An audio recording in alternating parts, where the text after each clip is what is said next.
मी आई कम sir. आइए आइए आइए। नमस्ते सर, नमस्ते मैम, नमस्ते मैम, नमस्ते सर, नमस्ते सर। बैठिए बैठिए। Thank you so much sir. और कैसा लग रहा है आपको? बढ़िया। कंफर्टेबल है आप? Yes sir. पानी रखा है, आप पानी पी लें। नर्वस तो नहीं है आप? No sir, thank you. Please. No sir, thank you. चलिए अपना बताइए, अपना कुछ इंट्रोडक्शन दीजिए पैनल मेंबर्स को। सर मेरा कोड नंबर है 248908 और सर मैं वर्तमान में सहायक समीक्षा अधिकारी के पद पर कार्यरत हूँ और साथ में सर मैं सिविल सर्विसेज की तैयारी भी कर रहा हूँ और सर ये मेरा सेकंड इंटरव्यू है माननीय आयोग में। और वर्तमान में सर मैं जॉब के साथ साथ तैयारी करता हूँ। साथ में मेरी हॉबीज़ है क्रिकेट देखना और खेलना और रीडिंग करना और सर मैं शेर व शायरी पढ़ना भी पसंद करता हूँ। चलिए आपने अपनी हॉबीज़ बताई, क्रिकेट देखना और खेलना। Yes sir. तो अभी महिला क्रिकेट विश्व कप हुआ था, यस सर। कहाँ पे हुआ था?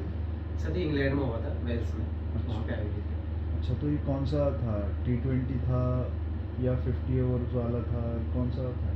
सर ये T20 वर्ल्ड कप था। अच्छा अच्छा। इसके कौन रहा विजेता इसका? सर ऑस्ट्रेलिया रही इसकी विजेता। अच्छा अच्छा। और इंडिया को किसने हराया था और कौन से लेवल पे इंडिया बाहर आई? सर इंडिया को सेमीफाइनल में हराया था। मैं अभी रिकॉल नहीं कर पा रहा हूँ सर, अभी कुछ टाइम से देख नहीं पाया तो। अच्छा अच्छा। कुछ महिला क्रिकेटर उत्तराखंड से भी हैं, काफ़ी प्रतिष्ठित हैं कुछ, तो कौन कौन है उनके नाम जानते हैं? सर 2-3 महिला अंतर्राष्ट्रीय क्रिकेटर है जैसे स्नेहा राणा हम्म, और श्वेता वर्मा जी है और साथ में तारा रावत जी है। ये 3-4 महिलाएं हैं जो अंतर्राष्ट्रीय क्रिकेट जगत में अपना नाम बना चुकी है और काफ़ी ख्याति प्राप्त महिलाएं हैं सर। तो आपको लगता है हाल फिलहाल में आपने देखा होगा कि उत्तराखंड से काफ़ी महिलाएं हैं जो स्पोर्ट्स के क्षेत्र में आगे जा रही हैं, तो क्या वजह है आपको इसकी लगती है? सर इसके पीछे 3-4 कारण लगते हैं मुझे। एक तो जो स्कूलिंग शिक्षा है वहाँ से हमने काफ़ी चेंजेस किए, जो केवल पढ़ाई पे या फिर रटने पे बात मतलब बल दिया जाता था। अब जो हमारे स्पोर्ट्स स्पिरिट है उनको भी काफ़ी प्राथमिकता दी जाती है स्कूलों से और वहीं से सर काफ़ी बच्चे काफ़ी महिलाएं भी निकल रही है। और दूसरा कारण है कि जो सोशली हमारे समाज में काफ़ी चेंजेस देखने को मिले पिछले कुछ समय से, जहाँ पे पहले होता था कि महिलाओं को केवल घर की चूल्हा चौकी करने तक का ही उन्हें एक साधन माना जाता था, लेकिन सोशल इंडिकेटर्स में बदलाव हुए, काफ़ी लिंगानुपात में बदलाव हुए और शिक्षा के क्षेत्र में बदलाव हुए। साथ ही जो अन्य सेक्टर है सर, चाहे प्राइवेट सेक्टर हो चाहे सरकारी जो लोक नियोजन के सेक्टर हो, उन सब में बदलाव होने से कहीं ना कहीं महिलाओं को एक्सपोजर मिला सर। और साथ में भारत सरकार द्वारा खेलो इंडिया नीति और राज्य सरकार द्वारा खेल नीति बनाई गई है जिसमें महिलाओं को विशेष प्रोत्साहन दिया जाता है। उसी की तरह अगर हम वर्तमान में देखो जैसे वंदना कटारिया जी है जिन्होंने ओलंपिक में हैट्रिक लगाई थी सर। और साथ ही सरकार द्वारा खेलो जो अभी उत्तराखंड में आयोजित किए गए थे राष्ट्रीय खेल, उसमें भी अगर हम प्रथम पदक की बात की जाए तो प्रथम पदक विजेता भी महिलाएं थी सर। और मुझे लगता है कि काफ़ी क्षेत्रों में चेंजेस आने से महिलाओं को एक्सपोजर मिला है और उन्हें एक स्थान मिला है और जिस कारण उन्होंने अपना एक ख्याति भी पाई है सर। सेंसस कौन करवाता है? सेंसस आपने सुना होगा अभी हाल फिलहाल में, सेंसस कौन करवाता है? कुछ है आपको इसकी जानकारी? सर ये जनगणना विभाग कराता है भारत सरकार का। अच्छा, तो ये किसी जो 7 शेड्यूल में जो लिस्ट है उसमें किसी लिस्ट में मेंशन है सेंसस, या कि फिर सिर्फ केंद्र सरकार को इसके अधिकार प्राप्त हैं? सर मैं भी ध्यान तो नहीं कर पा रहा, लेकिन अगर आपकी अनुमति हो तो मैं गैस कर सकता हूँ। हाँ बिल्कुल गैस कीजिए। ये मुख्यतः सर मुझे लगता है कि ये जो संघ का विषय है सर, क्योंकि भारत सरकार द्वारा आयोजित की जाती है तो उन्हीं का अधिकार है। ठीक है, तो इस बार जो अभी सेंसस हो रहा है उसके क्या क्या फीचर्स हैं, कुछ मोटे मोटे आप बता सकें?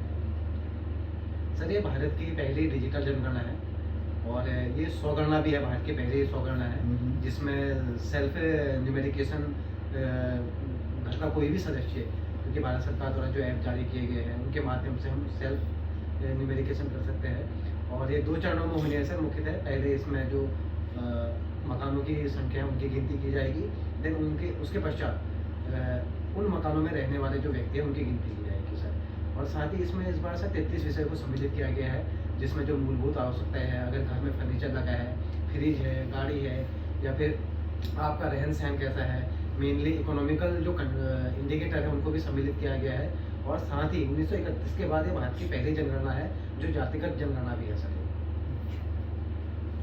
तो जो 2011 का सेंसस हुआ था उसमें कितनी थी उत्तराखंड की जनसंख्या? सर एग्जैक्ट फिगर तो याद नहीं कर पा रहा, लेकिन 1,92,90,00,000 के समथिंग थी सर। आप श्योर हैं? नो सर, मैं एग्जैक्ट फिगर याद नहीं कर पा रहा, लेकिन 1 करोड़ से ऊपर थी सर। चलिए इसको देखिएगा थोड़ा।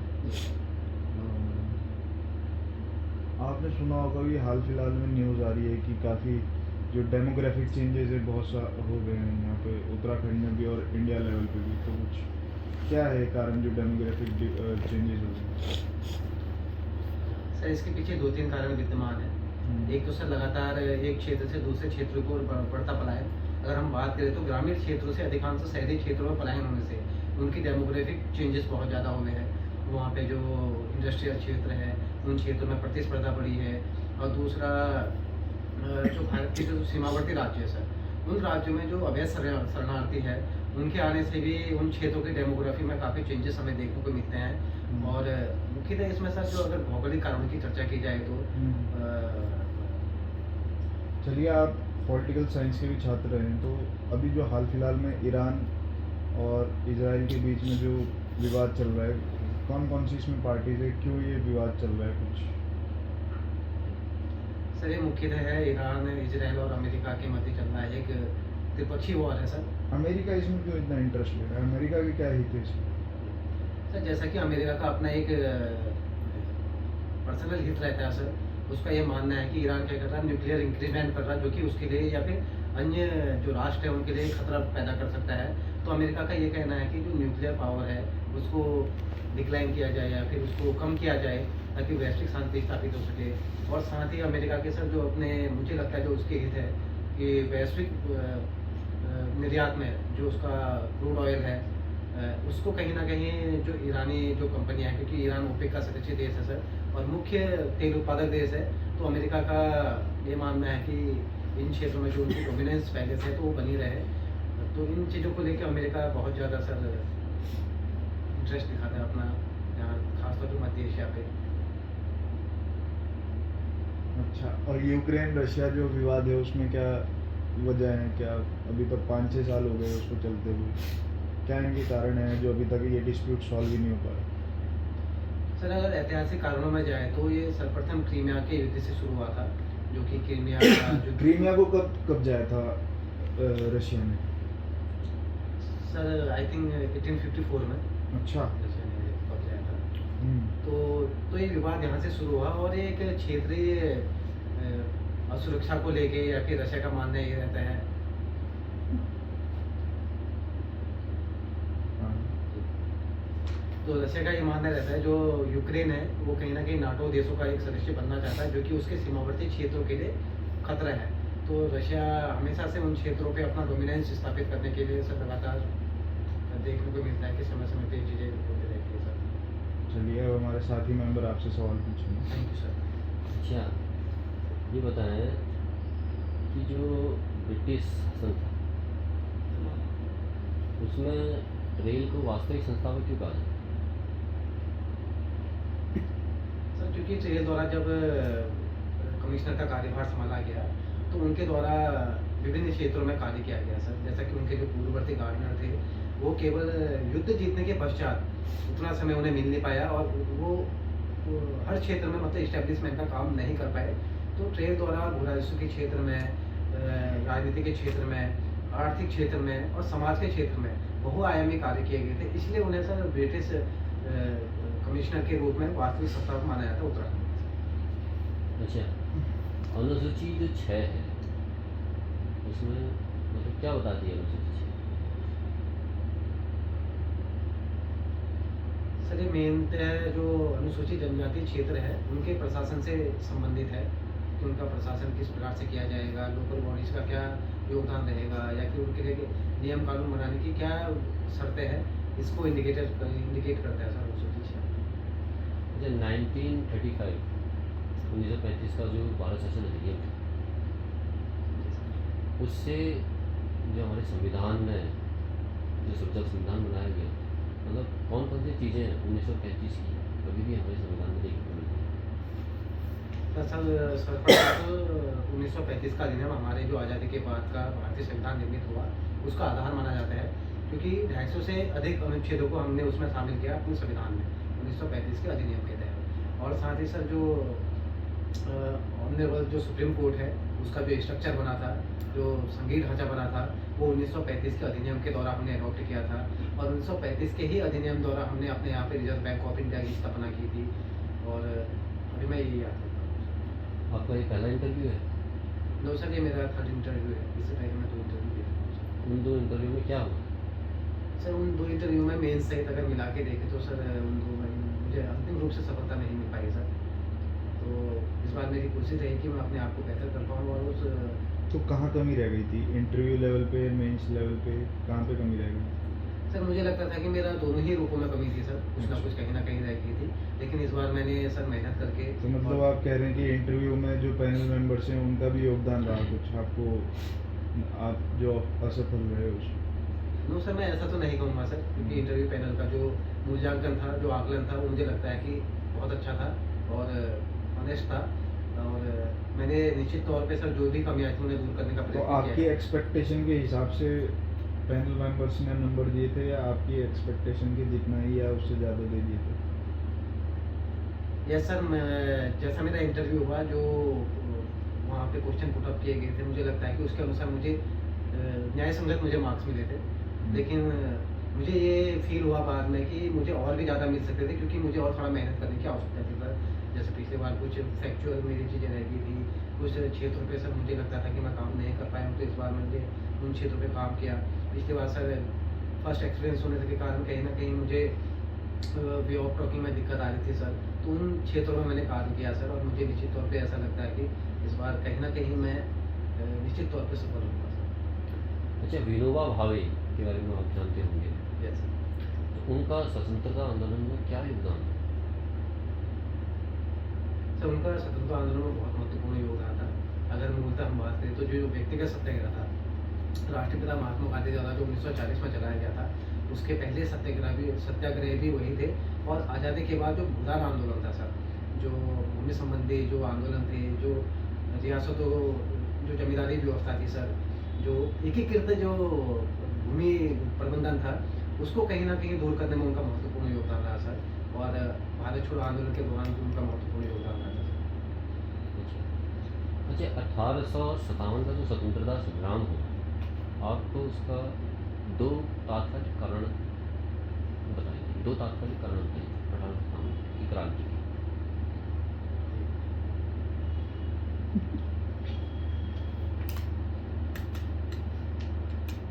तो उसका जो तात्कालिक पहला कारण माना जाता है, वो जो बंदूकों में प्रयोग किया जाने वाला सर सामग्री थी बंदूकों में, जो कि जिसे मुंह से खींचना पड़ता था सैनिकों को, उसमें यह माना जा रहा था कि जो प्रयोग की जाने वाली सामग्री है, उसमें गाय की चर्बी और सूअर की चर्बी है, जो कि दोनों ही कम्युनिटी, जो कि उस समय हिंदू और मुसलमान कम्युनिटी थी, उन दोनों के लिए क्या था, एक गैर आधिकारिक सामग्री थी। तो उसको लेकर सर वो आंदोलन शुरू हुआ था तात्कालिक रूप से। और जो मुख्यतः जो सैनिकों के साथ किया जा रहा भेदभाव था ब्रिटिश सरकार द्वारा, अब एक ही रैंक के जो 2 अधिकारी होते थे, चाहे वो ब्रिटिश रैंक के अधिकारी हो या फिर भारतीय रैंक के, उनके साथ बहुत ज़्यादा भेदभाव किया जाता था। उन्हें अलग बैरिकेड दी जाती थी, उन्हें खान पान की अलग व्यवस्था थी। तो इस असंतोष के कारण ये आंदोलन सर उग्र हुआ था। जैसे कि अभी हम जानते हैं AI समिट जो भी हमारा भारत में न्यू दिल्ली में हुआ, ये जो AI समिट था, ये कब से कब तक रहा हमारे दिल्ली में, मतलब भारत में कब से कब तक रहा? सॉरी सर, माफी चाहूँगा ये जानकारी। अच्छा, पहला AI समिट कहाँ हुआ था? सॉरी सर, माफी चाहूँगा। अच्छा, बुजुर्गों के लिए बजट किस राज्य ने पारित किया?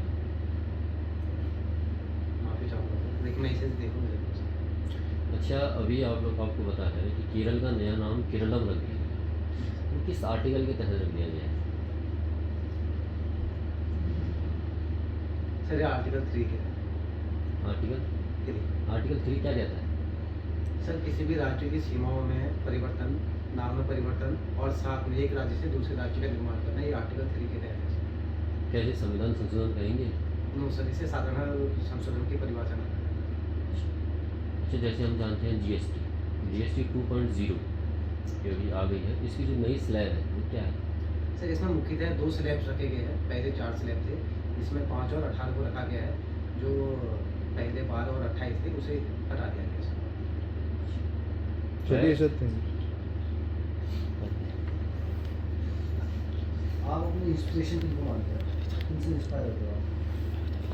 सर अगर इंडिविजुअल मैं कहूँ तो मैं अपने फादर से ज़्यादा इंस्पायर रहता हूँ, क्योंकि उनके जो संघर्ष रहे थे, उन्होंने जो हमें वैल्यूज़ दिए, तो कहीं ना कहीं सर मैं हमेशा उनके बारे में सोचता हूँ, उनके संघर्षों के बारे में सोचता हूँ, और उनका हमेशा एक चीज़ कहना रहता है कि कभी भी आप संघर्ष से पीछे मत हटिए, ईमानदारी के साथ, ऑनेस्टी के साथ उसको कीजिएगा तो आपको निश्चित तौर पर कहीं ना कहीं सफलता मिलती है। और मतलब परिवार के अलावा मतलब कोई भी अगर जैसे हमारे राजनीतिक खिलाड़ी कोई भी मतलब जिन्होंने कार्य किए क्षेत्र में अपने समाज से, उनसे किसी से आप इंस्पायर हैं? अगर सर हिस्टोरिकल पर्सन के रूप में देखा जाए तो महात्मा गांधी जी, डॉक्टर भीमराव अम्बेडकर जी, सुभाष चंद्र बोस जी, और जो अन्य हमारे क्रांतिकारी रहे, भगत सिंह जी, राजगुरु जी, चंद्रशेखर आज़ाद जी, इनसे। और दूसरा सर अगर हम खेल के क्षेत्र में देखें तो जो क्रिकेट के भगवान कहे जाते हैं सचिन तेंदुलकर जी और महेंद्र सिंह धोनी, उनसे मैं बहुत प्रभावित रहता हूँ सर, उनकी आइडियोलॉजी से, उनके पैशन से, उनके कार्य करने की प्रणाली से। आपने समाज सेवा के क्षेत्र में कभी कुछ कार्य किया, अपना व्यक्तिगत कुछ कर लिया आपने? सर जैसे मैं स्कूल में पढ़ता था तो बच्चों में हमारे यहाँ क्या रहता था, बच्चों के साथ श्रमदान की एक व्यवस्था होती थी सर। जब हमारी स्कूलिंग ख़त्म हो जाती तो बच्चों को कम्युनिटी एक हारमोनी अच्छी रहे, सोशल हारमोनी अच्छी रहे, बच्चों की भी इंटरेक्शन अच्छा रहे, तो छुट्टियों के बाद सर ऐसा रहता था जैसे गर्मियों की छुट्टी होती तो उससे 1-2 दिन पहले हमारा जितना भी ग्रुप होता था सर स्कूल का बच्चों का, तो हम मिलके सारे स्कूल की जो है वो सफाई करते थे, और हमें लगता था कि मतलब अच्छा फील होता था कि हम अपने स्कूल को वातावरण को स्वच्छ कर रहे हैं। तो हमें पढ़ाया भी जाता था कि अपने चारों ओर के वातावरण को स्वच्छ रखना हमारा पर्यावरणीय धर्म भी है और नैतिक कर्तव्य भी है, जो कि हमारे संविधान में आर्टिकल में कहा भी गया है सर, नैतिक कर्तव्य। अब आप जैसे आपको याद होगा एक इसमें पोस्ट है लेबर इन्फोर्समेंट ऑफिसर। जी सर। मान लीजिए आपको हम लेबर इन्फोर्समेंट ऑफिसर बना देते हैं, ठीक है? आप लेबर इन्फोर्समेंट ऑफिसर, आपका कोई भाई है, कोई मतलब बहुत पास का हुआ था और उसमें कोई भी भाई है, आप लोगों ने काफ़ी समय से आपके और उनके परिवार के बीच में लड़ाइयाँ की, मतलब व्यक्तिगत जो भी है, मतलब अब आप लोगों की कोशिश ये हो रही है कि अब आप लोगों की बातचीत हो रही है, ठीक है? समझ ना आप? जी सर। अब आप लोगों की बातचीतें शुरू हो गई हैं, लेकिन अभी भी अच्छी नहीं हुई है समझ, लेकिन अब आपकी हो चुकी है। अब आपकी बुआ के लड़के ने आपको शादी में बुलाया, आप गए, ठीक है? आप गए, अब आप वहाँ शादी में देख रहे हो, एक छोटा बच्चा है, लाइट जो पकड़ते हैं आपने देखी होगी शादी में, उसने लाइट पकड़ लेते हैं, वो 14 साल का हो गया, 15 साल का हो गया। अब आपके पास 3 ऑप्शन है, या तो आप सर्वप्रथम जाएँ उसको डांटें, उसके जो भी उसके साथ है उसका लीडर, या आप इग्नोर मारें कि आपके भाई के साथ काफ़ी समय से संबंध ये है कि उसकी शादी खराब हो सकती है, या इग्नोर मारें, आप क्या करना चाहिए? सर जैसा कि माननीय सुप्रीम कोर्ट द्वारा इसमें समय समय पर वर्डिक्ट भी दिया गया है, और जैसे कि हमारे भारतीय संविधान में जो बाल श्रम है उसको निषेध किया गया है, लेकिन सर उसके कहीं सब क्लॉज है जिसमें ये कहा गया है कि अगर कोई भी बच्चा स्कूली टाइम के बाद अगर कोई घरेलू कार्य करता है या फिर आजीविका के लिए अपने घरेलू सदस्यों के साथ कोई कार्य करता है तो उसे हम एक कानूनी रूप से वैध ठहरा सकते हैं सर। लेकिन क्योंकि ये एक सार्वजनिक स्तर पर ये चीज़ें है सर, और मैं लेबर इंस्पेक्टर हूँ, तो कहीं ना कहीं मेरी एक नैतिक जिम्मेदारी भी है कि मैं इन चीज़ों को अगर कोई भी चीज़ हो रही है तो इन्हें कानूनी रूप से किस प्रकार से मैं हल करूँ, क्योंकि एक डायलेमा है सर नैतिक और कानूनी विवाद के बीच। क्योंकि आप वहाँ जाकर उसको डांट देंगे और समझा देंगे कि अगली बार से नहीं होगी। नो सर मैं उधर पे तो नहीं डांटूंगा, लेकिन मैं उसे बुला के उसके फादर्स को बुला के जरूर समझाऊंगा कि आप इस प्रकार से मतलब आप उस समय आपकी शादी भी शांति से गया और उसको मतलब समझा देंगे, अपना आप ये कर्तव्य निभा देंगे। जी सर मेरी ये कोशिश रहेगी, लेकिन बाद में मैं चाहूँगा कि इसमें सुधारात्मक कार्य हो। बाद में उस समय तो कुछ नहीं होगा। अब आप ठीक है वो लोग समझ गया, वो डांट दिया आपने उसको समझा दिया, अब आप अगले दिन 1 हफ्ते बाद किसी और की शादी में गए, वहाँ भी देखना है वो बच्चा है वही उसी का पापा वो लेकर आया उसमें आपके डांटने के बाद, तो अब आप क्या करोगे? सर मैं उनसे सर्वप्रथम कारण जानना चाहूँगा, और सर उससे पहले मैं जो स्टेप है वो उठाना चाहूँगा कि उस शादी से पहले कि उसके पिताजी को जो अदर जो समस्या है, अगर कोई आजीविका की समस्या है। चले गए आपको पता ही नहीं है कहाँ गए, उसके बाद ना उस शादी में क्या करोगे आप, ऐसा मूवमेंट क्या करोगे? सर मेरी कोशिश ये रहेगी, मैं उन्हें समझाऊंगा कि आपकी ऐसी क्या दोबारा समस्या समझाओगे? समझाऊंगा। दूसरा मैं उन्हें बताऊंगा कि अगर आप दोबारा इस प्रकार की कोई हरकतें कर दो तो आपको दोबारा तो कर रहे हैं, कानूनी कार्रवाई भी कर सकते हो। और दूसरा क्या है, मैं उनके लिए दोबारा की तो कर देंगे। सर मैं उनके लिए दूसरा रास्ता भी अपनाना चाहूँगा। अगर उन्हें लगता है कि कोई आजीविका की दिक्कत है तो मैं उन्हें बताना चाहूँगा कि अगर आप वो उसमें खुश होने वाली है। सर निश्चित तौर पर खुश जरूर हो सकते हैं, लेकिन मुझे लगता है कि जो लेबर आप क्या बताओगे ऑफिसर के रूप में क्या बताओगे? जो एक कानूनी श्रम है सर, क्योंकि हमारे यहाँ पे क्या है, लेबर जो फोर्स है, जो बाल श्रम है, उसे निषेध किया गया है भारतीय संविधान द्वारा। और जैसा कि उसे अगर आप घरेलू कार्यों के लिए करते हैं तो उसके लिए अनुमति भी दी गई है। लेकिन अगर कोई जोर जबरदस्ती होती है चीज़ें, अगर मुझे लगता है कि बच्चे के साथ जबरदस्ती की जा रही है, तो मैं निश्चित तौर पर सर उसे इन्फोर्स करते हुए उसे बैन करना चाहूँगा। मतलब उसकी शादी खराब कर देगी। उसकी शादी खराब नहीं करूँगा सर, मैं नहीं चाहूँगा कि ये चीज़ें हो, लेकिन मैं उसे निश्चित तौर पर उसके पश्चात जो भी कानूनी कार्रवाई है, एक्शन है, वो जरूर। चलिए यार, आज मौसम तो ठीक ठाक है, मैं देख रहा हूँ आप कोट पैंट पहन के आए, आपको गर्मी नहीं लग रही? सर गर्मी निश्चित तौर पे बाहर लग रही थी, लेकिन मुझे लग रहा है कि अंदर का माहौल बहुत अच्छा है। तो ये कोट आप तो बाहर से ही पहन के आए हैं, अंदर थोड़ी पहन लिया आपने? सर मैं पहन के आया था, कोट में वैसे लेके आया था, तो माननीय आयोग में जब मैं एंटर हुआ बच्चे तो- पैंट शर्ट को क्यों नहीं प्रेफर कर रहे हैं? कोट पैंट को ऐसी क्या व्यवस्था, कोई आयोग द्वारा तो ऐसी कोई व्यवस्था नहीं है कि कोट पैंट ही सिर्फ पहन के आना? निश्चित तौर पे सर माननीय आयोग द्वारा इस प्रकार की कोई कोड ऑफ कंडक्ट रूल्स या फिर कोई चीज़ें बनाई नहीं की है। लेकिन मुझे ये लगता है सर, अगर एक ड्रेस कोड रहे तो उससे एक इंसान खुद से पॉजिटिविटी रहती है सर एक, और अगर आपका ड्रेस कोड अच्छा हो, ड्रेस सेंस अच्छा हो, तो मुझे लगता है कि सामने वाले पे एक आपका अच्छा इंप्रेशन पड़ता है सर। अच्छा, चलिए, तो आप जाते जाते मुझे एक चीज़ बता के जाइए कि ग्रोथ और डेवलपमेंट में क्या फ़र्क होता है? सर मुख्यतः जो ग्रोथ होता है उसमें जो आंकड़े होते हैं मात्रात्मक होते हैं सर मुख्यतः। जैसे अगर हम कोई भी चीज़ मापते हैं, राष्ट्रीय आय हो गया या फिर कोई अगर जिनका मापन हम मात्रात्मक रूप से करते हैं सर। और वहीं विकास की बात की जाए तो विकास में मात्रात्मक प्लस गुणात्मक चीज़ों को भी अंकित किया जाता है सर। जैसे ह्यूमन डेवलपमेंट इंडेक्स है सर, उसमें जीवन प्रत्याशा, शिक्षा या फिर अन्य चीज़ों को भी इंडिकेटर के रूप में सम्मिलित किया जाता है, या फिर जो हमारे एसडीजी गोल्स है तो उसे हम डेवलपमेंट कहते हैं सर।